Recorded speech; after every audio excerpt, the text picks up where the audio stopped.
Okay, so I'm going to demonstrate a workflow that I've developed. It's not too complicated, but just I'm going to provide some help here for those that are trying to kind of come up with a similar setup. What I'm doing here is I've got a swing, Behringer swing keyboard that allows you to hold the shift button and choose which MIDI channel you want it to transmit out over. So right now, I just switched it to channel 1, and you can see that when I press the key here, this little button here, part 1, lights up on the Korg Electribe sampler. By the way, this sampler has a overlay that's doesn't come with the machine stock. It's a decal that you place over the whole thing, and it actually gives us more labels for shortcuts that can be applied when holding the shift button on this machine. So this is the Korg Electribe 2 sampler. So what I'm doing with this machine is I'm using it primarily as a drum machine, as a sampler, and as a sequencer. And then I'm using this, the Access Virus synthesizer, as a secondary instrument, and using the sequencer on the Electribe to send signals over MIDI to this, to trigger other instrumentation that this machine can't do in itself. So the only downside to this this setup, however, is that when I'm pressing keys on here, like I'm going to go ahead and shift to channel 4 on this this controller keyboard. I'm able to press keys on here and control the instrumentation on here. However, it will not send the MIDI notes that I'm triggering.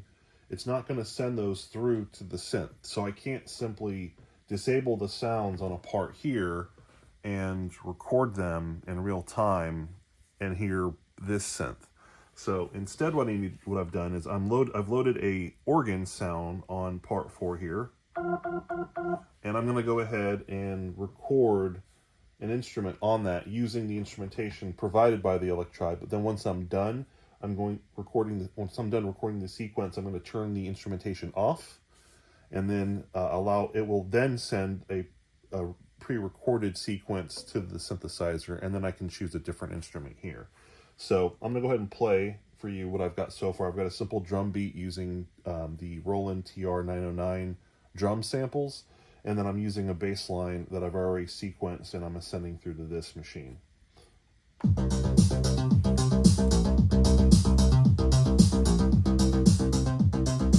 Now, another caveat of using an Electribe sampler as a sequencer is that you can't turn off or change the MIDI channels that each part is assigned to. If there's a sequence that's recorded on any part, it's going to send the MIDI to your external synths, and you can't turn that off. And you also cannot change the channels that each different part is assigned to. It's hard-coded that part 1 sends on MIDI channel 1, part 2 sends on MIDI channel 2, etc.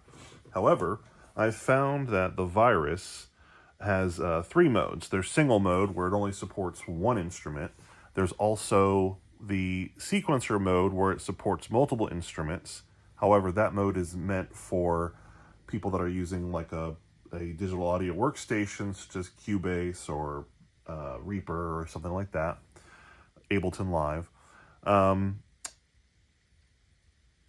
And it doesn't allow you to turn off the parts for sequencer mode. But there is a mode called multi-mode that you can enter into by pressing the multi button here. By the way, I have the lighting turned down so that you can actually read what's on these screens, if that's useful. But within multi-mode, I can actually turn a knob here and toggle whether a certain part is on or off. And I can, of course, navigate through different parts and change the instrument that's loaded on each part. And then I can even save my multi-configuration to one preset so I can load it. So if I've got a configuration of instruments that are supposed to be loaded on here to correspond to whatever pattern I have sequenced on here, I can make sure that those both match. So again, I'm going to go ahead and play back what I've got, and I'm going to record a part on here, which is the organ part I've got. So.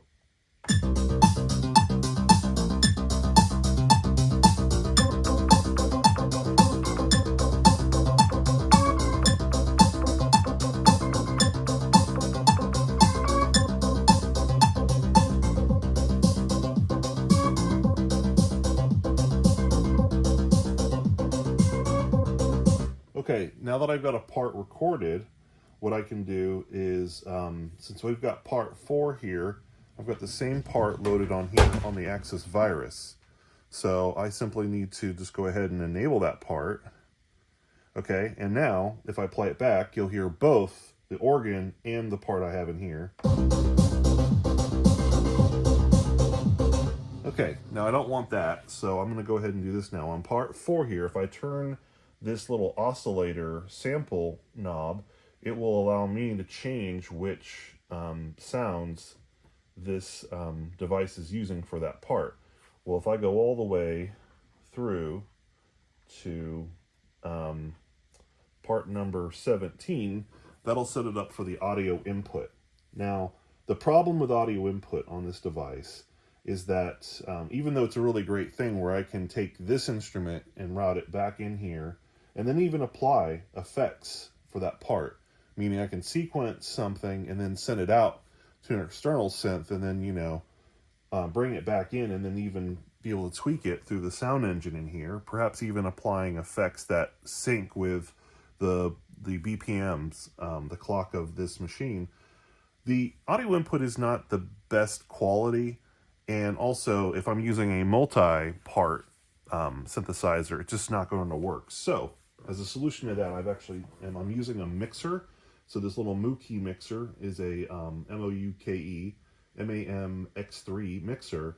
It's very inexpensive. It's like $30, $35, and it supports multiple stereo inputs. So each one of these is using a stereo plug, and I've bought a number of stereo to separate stereo plugs. So I can take the 2 stereo outputs of each synth and bring them into this little mixer here and then control the volume of each. So I can turn the drum machine all the way down or turn the drum machine up. I can control each independently.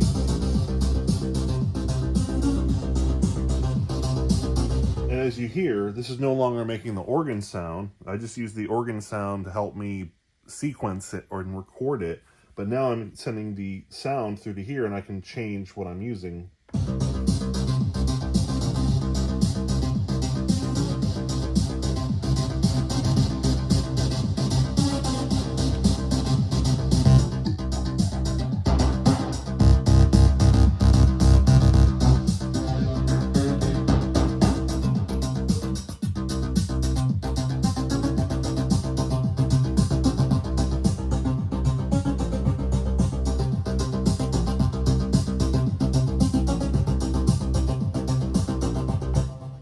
So that concludes my demo. Thank you.